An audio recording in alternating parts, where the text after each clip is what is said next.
Hi friends, ఎలా ఉన్నారు? మరొక స్టోరీతో మీ ముందుకొచ్చాను.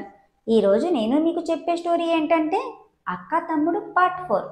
ఇది మన హైదరాబాద్లో నిజంగా జరిగిన స్టోరీ. అక్క తమ్ముడు చాలా ప్రేమగా ఉంటారు. మొదట్లో వాళ్ళకి ఎటువంటి చెడు ఆలోచనలు లేవు. కానీ తర్వాత వాళ్ళిద్దరూ దారి తప్పారు. పాపం వాళ్ళకి తెలీదు అక్క తమ్ముడు ఎలా ఉండాలో, ఎలా ఉండకూడదో. అప్పుడు వాళ్ళ జీవితాల్లో ఏం జరిగింది, చివరికి ఏమైంది అనేదే ఈ స్టోరీ మీకెందుకు చెప్తున్నానంటే ఈ స్టోరీలో జరిగిన సంఘటనలు మీ చుట్టుపక్కల జరగచ్చు, లేదా మనకి బాగా తెలిసిన ఫ్రెండ్ ఫ్యామిలీలో జరగచ్చు, లేదా మన రిలేటివ్ ఫ్యామిలీలో కూడా జరగచ్చు. ఈ స్టోరీలో మీకు కనిపించే క్యారెక్టర్స్ మీ నిజ జీవితంలో ఎదురైనప్పుడు వాళ్ళని ఎడ్యుకేట్ చేస్తారని, మీరు కూడా మీ ఫ్యామిలీలో అప్రమత్తంగా ఉంటారని మీకు ఈ స్టోరీ చెప్తున్నాను. మన ఛానల్ కొత్తగా చూస్తున్న వారు సబ్స్క్రైబ్ చేసుకోండి, లైక్ చేయండి, షేర్ చేయండి. ఇక స్టోరీలోకి వెళ్దాం పదండి. అలవాటు పడితే ఏం కాదులే చిన్న, లేచి రెడీ అవ్వు, టిఫిన్ చేద్దు గాని అని చెప్పి బయటికి వెళ్ళిపోయింది. మళ్ళీ పరువు పోయింది అనుకుంటూ బాత్రూంకి వెళ్ళి ఫ్రెష్ అప్ అయ్యాను. హాల్లోకి వెళితే నా కోసం టిఫిన్ పెట్టి ఉంది. తినేసి ఏం చేయాలో అర్థం కాక ఫ్రెండ్ దగ్గరికి వెళ్దామని లేచి అక్కకు చెప్పేసి వెళ్ళాను. మధ్యాహ్నం వరకు ఫ్రెండ్తోనే ఉండి ఇంటికి వచ్చాను. డోర్ కొట్టిన చాలాసేపటికి వచ్చి తెరిచింది అక్క. నేను లోపలికి వెళ్ళేసరికి అక్క త్వరగా తన రూంలోకి వెళ్ళిపోయింది. పాపం స్నానం చేస్తూ ఉంది. టవల్ కట్టుకొని వచ్చి డోర్ తెరిచింది. ఆ టవల్ కూడా తడిగానే ఉంది. అక్కను అలా చూడగానే నాకేదో అయింది. అక్క తన రూమ్ నుండి బయటికి వస్తూ మొహం కడుక్కోపో, భోంచేద్దాం అనింది. నేను వచ్చేలోపు అంతా రెడీ చేసి కూర్చోమనింది. ఇద్దరం భోంచేసి ఎవరి రూమ్లోకి వాళ్ళు వెళ్ళిపోయాము. నాకు బాగా నిద్రొస్తుంటే పడుకున్నా. సాయంత్రం లేచి టీవీ చూస్తుండగా నాన్న ఫోన్ చేస్తే అక్క మాట్లాడింది. తర్వాత అమ్మ కూడా చేసింది. రాత్రి భోంచేసి అక్క సీరియల్స్ చూస్తూ కూర్చుంది. ఇష్టం లేకున్నా నేను చూస్తున్నా. ఈ రోజంతా పెద్దగా చెప్పుకునేట్టు ఏం జరగలేదు. అక్క ల్యాప్టాప్ ఇచ్చి పండగ చేసుకో అంటే బాగుండేది. ఈ బోరింగ్ డేకి ముగింపునిద్దాం అనుకొని పడుకోవడానికి నా రూమ్ వైపుకి వెళ్ళాను. ఎక్కడికి చిన్న? పడుకోవడానికక్క. ఈ రాత్రికి నాన్న రాడంట. మనల్ని ఈ రూమ్లోనే పడుకోమన్నాడు నాన్న అంటూ అమ్మ వాళ్ళ రూమ్ చూపించింది. ఆ రూమ్లోని బీరువాలో నగలు, డబ్బులు, విలువైనవన్నీ ఉంటాయి. అందుకే అమ్మా నాన్న ఇంట్లో లేనప్పుడు ఆ రూమ్లోనే పడుకోవాల్సి వస్తుంది. ఆ బెడ్ మీద ఇలా పడుకోవడం ఇష్టం లేదు, కానీ తప్పదు కదా అనుకొని పడుకొని బెడ్షీట్ కప్పుకున్నా. నిన్నటిలాగే నిద్ర రావట్లేదు. అప్పుడు గుర్తొచ్చింది లుంగి. ఇప్పటికీ అదే నాకు గతి అనుకుంటూ బెడ్ దిగి అక్క టీవీ చూస్తున్న సౌండ్స్ వస్తుండడంతో ధైర్యంగా నాన్న లుంగి వెతికి కట్టుకోవడం రాకపోయినా చుట్టుకొని పడుకున్నా. లుంగి ఉండటంతో త్వరగానే నిద్ర పట్టింది. పొద్దున్నే లేచా, బయటికి వచ్చాను. అక్క హాల్లో లేదు. భయపడుతూ రూంలోకి వెళ్ళాను.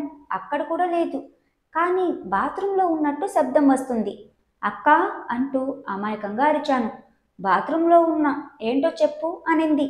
నాన్న రాలేదా అని అడిగాను. రాలేదు. బెడ్ మీద టవల్ ఉంటుంది, చూసి ఇవ్వు అనింది. టవల్ తీసుకొని బాత్రూమ్ దగ్గరికి వెళ్ళి ఎలా తీసుకుంటుందో ఆలోచిస్తూ ఇదిగో అక్క అన్నాను. గడియ తీసి కొద్దిగా డోర్ తెరిచి చెయ్యి బయటికి పెట్టి అక్క టవల్ తీసుకోగానే తిరిగి బెడ్ దగ్గరికి వెళ్ళిపోయా. టవల్ కట్టుకొని బయటికి వచ్చిన అక్క నన్ను అదోలా చూస్తూ రాత్రి నిద్ర చెడగొట్టా కదరా వెధవ అంటూ చిలిపిగా తిట్టింది.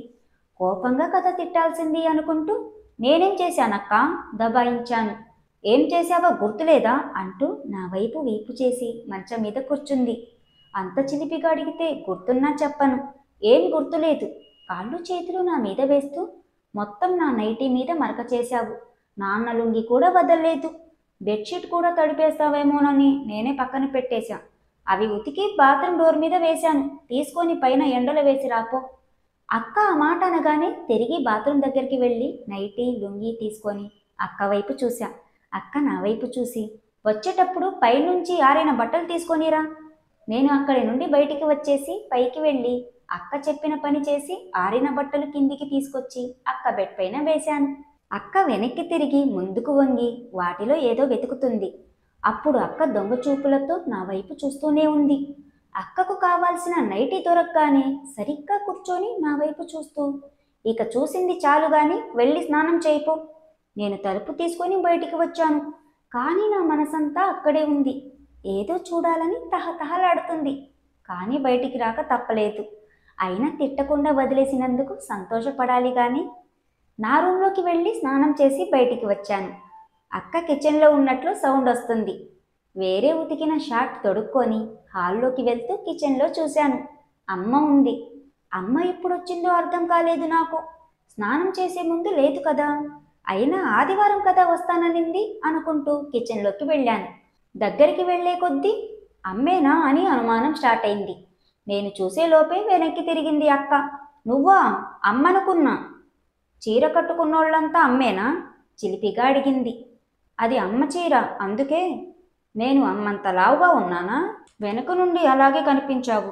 సర్లే, ఇదిగో తినిపో అంటూ దోశ ఉన్న ప్లేట్ చేతికిచ్చింది. తీసుకొని హాల్లో కూర్చొని తింటున్నా. ఇంకో దోశ నాకు వేసి తను కూడా తింటూ కూర్చుంది. అక్కను చీరలో ఎప్పుడు చూడలేదు, కొత్తగా అనిపించింది. జాకెట్ లూజ్గా ఉంది, అందుకేనేమో ఇంకా అందంగా కనిపిస్తుంది. నేను తినడం అయిపోయి లేచి వెళ్ళాను.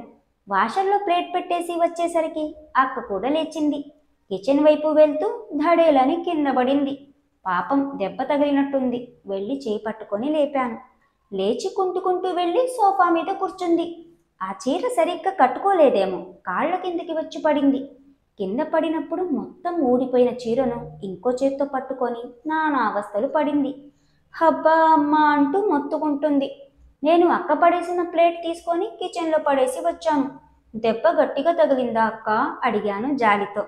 దెబ్బేమో కానీ కాలు బెణికింది. అమ్మ రూమ్లో వెతికి మూవ్ ఉంటే తీసుకొనిరా. చెప్పిన వెంటనే అమ్మ రూమ్లోకి వెళ్ళి వెతకడం స్టార్ట్ చేశా. బెడ్ కింద దొరికింది. తీసుకొచ్చి అక్కకిచ్చాను. నేను చేసిన హడావిడి అక్కలో కనిపించలేదు. మూవ్ తీసుకొని ఏదో ఆలోచిస్తుంది. నా వైపు చూసి గ్లాస్తో నీళ్లు తీసుకొని రమ్మంది. నేను లోపలికి వెళ్ళి నీళ్లు తెచ్చాను. నేను రాగానే చీర సర్దుకుంది. నన్ను చూసి సిగ్గేసిందేమో, అందుకే నీళ్ళడిగింది. నీళ్లు అక్కకిచ్చాను. కొద్దిగా తాగి గ్లాస్ మళ్ళీ నాకే ఇచ్చింది. నేను పక్కన కుర్చీ మీద కూర్చొని హాస్పిటల్కి వెళ్దామా అక్క? అంత సీన్ లేదని తెలుసు కానీ ఏదో అడగాలని అడిగాను. దానికే హాస్పిటల్ ఎందుకురా, తగ్గకపోతే వెళ్దాంలే అని చెప్పి సోఫా మీదే పడుకుంది. అక్క అలా హాయిగా పడుకోవడం చూసి నేను కూడా రిలాక్స్ అయ్యాను. కొద్దిసేపటి ముందు చీరను ఎంత అందంగా కట్టుకొని కూర్చుందో ఇప్పుడు అంత చిందరవందరంగా అయిపోయింది. కానీ అక్క మాత్రం ఇంకా అందంగా కనిపిస్తుంది. నన్ను కళ్ళు తిప్పుకోనివ్వట్లేదు. అలా చూడటం తప్పు. అందులోనూ సొంత అక్కని చూడటం పాపమని తెలియని వయసు. అందుకే దొంగ చూపులు కాకుండా దర్జాగా చూస్తూ కూర్చున్నా. కొద్దిసేపటికి గుర్తొచ్చింది, అక్క పడుకుంటే మధ్యాహ్నం భోజనం ఎలా? ఒకవేళ లేచినా ఈ పరిస్థితిలో పని చేయలేదు కదా అనుకుంటూ ఓ నిర్ణయానికి వచ్చా. ఎలాగోలా నేనే తయారు చేద్దామని. కానీ ఎలా? అన్నమైతే బియ్యంలో కాసింత నీళ్లు పెట్టేస్తే రెడీ అవుతుంది. కానీ కర్రీస్ ఎలా? ముందు అన్నం చేస్తూ ఆలోచిద్దామనుకొని బియ్యం కడిగి దానికి రెండింతలు నీళ్లు కలిపి పొయ్యి మీద పెట్టా. ఎలాగోలా అన్నం రెడీ అయింది. కర్రీస్ హోటల్ నుండి తెద్దామనుకొని బయట నుండి లాక్ చేసుకొని హోటల్కి వెళ్ళి వచ్చేటప్పుడు మెడికల్ షాప్ నుండి కాలు బెనికిందని చెప్పి టాబ్లెట్స్ తీసుకొని వచ్చాను. అక్క ఇంకా పడుకోనే ఉంది. అప్పటికే 1 గంట అయింది.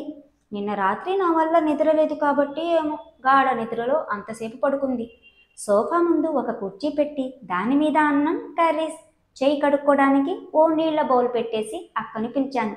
లేవకపోయేసరికి భుజం తట్టి పిలిచాను. అక్క కళ్ళు తెరవకుండానే టైం ఎంతైంది చిన్నా అంది. 1 గంట అక్క అనగానే తొందరగా లేవబోయి నొప్పి గుర్తొచ్చి అబ్బా అంటూ నెమ్మదించి కుర్చీ మీద చూసింది ఆశ్చర్యపోతూ. ఈ ఎపిసోడ్ ఇంతటితో ముగిస్తున్నా ఫ్రెండ్స్. మళ్ళీ నెక్స్ట్ పార్ట్లో కలుద్దాం. అంతవరకు బాయ్.